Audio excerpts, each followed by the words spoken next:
After a brutal night shift, the black nurse stumbles into the rain-soaked parking lot, exhaustion blurring her senses.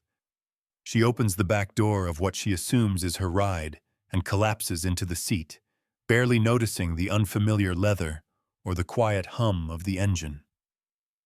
The car pulls away almost immediately. Half asleep, she smells something different. Expensive cologne. Then she hears a man breathe beside her. She slowly turns her head and realizes she's not alone. Cliffhanger. The man looks at her and smiles, like he's been expecting her. Panic crawls up her spine, but the man doesn't raise his voice. He doesn't ask who she is. He simply watches, calm and unreadable. The rain beats against the windows, drowning out the city as the doors lock with a quiet click. She reaches for the handle. It doesn't move. Her phone has no signal. The man finally speaks, softly, asking her name. Cliffhanger. Before she can answer, the driver takes a sharp turn, straight into a gated compound. Inside the compound, armed men step out of the shadows. That's when she understands. This isn't a mistake she can apologize her way out of.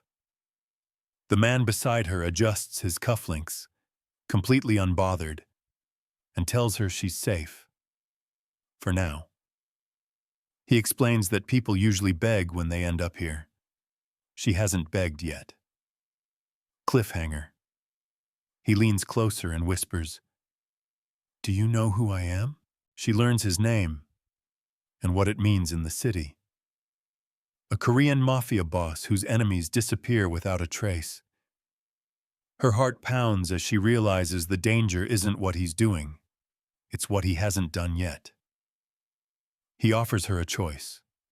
Stay calm and live the night, or panic and make things worse. The car door opens. Cliffhanger. He says, "Once you step out, there's no going back." Inside the mansion, the truth becomes clear. He didn't let her go because he's kind. He kept her because she's useful.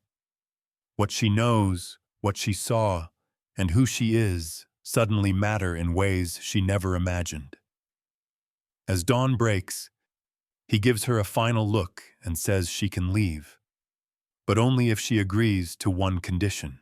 The boss finally tells her the condition. She won't be harmed. She won't be locked away. She won't disappear. All she has to do is work for him. Not as a criminal, but as someone he can trust in a world where trust gets people killed. Before she can refuse, he slides a phone across the table. It's already unlocked. On the screen is her home address. Cliffhanger. He says calmly, "You were never leaving tonight." She realizes the truth. Saying no was never an option. The guards don't threaten her. They don't need to. The boss explains that everyone close to him ends up dead, or loyal. He prefers loyal. Her hands shake as she understands this isn't kidnapping, it's recruitment. Cliffhanger. He gives her 10 seconds to answer, yes or yes. Her first task seems harmless. Treat an injured man brought in after midnight. No police, no hospital, no questions. As she works, she notices the tattoos, the weapons, the blood that doesn't belong to accidents. She finishes the job, and the man survives. Cliffhanger. The boss watches her and says, "Congratulations, you're officially one of us." Late that night, while washing blood from her hands, she overhears a conversation she was never meant to hear. Names, numbers, a shipment, a betrayal. Her heart drops when she realizes someone is planning to kill the boss, and now she knows too much. Cliffhanger. A voice behind her whispers, "You weren't supposed to hear that." She's dragged into a room where the boss waits alone. He already knows she overheard everything. Instead of anger, he looks impressed. He tells her the most dangerous thing in his world isn't violence. It's information. And now she's carrying it. Cliffhanger. He asks, "Are you loyal to me or to your old life?" The boss doesn't wait for her answer. He gives her a test instead.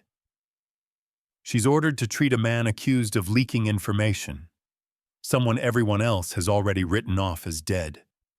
As she works, the man whispers that the betrayal runs deeper than anyone knows, and that the boss's closest lieutenant is involved. When she finishes, guards drag the man away.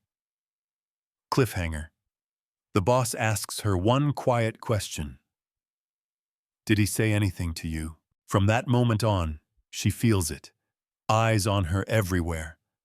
The lieutenant starts showing up too often, speaking too kindly, asking harmless questions that don't feel harmless at all. He hints that the boss is losing control, and that smart people know when to switch sides. Meanwhile, the boss grows more distant, colder, harder to read. Cliffhanger. That night, the lieutenant slips her a burner phone and says, "If you want to live, don't tell him." She makes her choice, and it's the most dangerous one yet. When the boss asks again what she's heard, she lies. Perfectly. Calmly. For the first time, she realizes she's not just surviving this world anymore. She's playing it. The boss studies her for a long moment, then nods. Cliffhanger. After she leaves, he tells his guards, "Watch her closely. Everything explodes at once." The lieutenant moves early, launching his betrayal before dawn.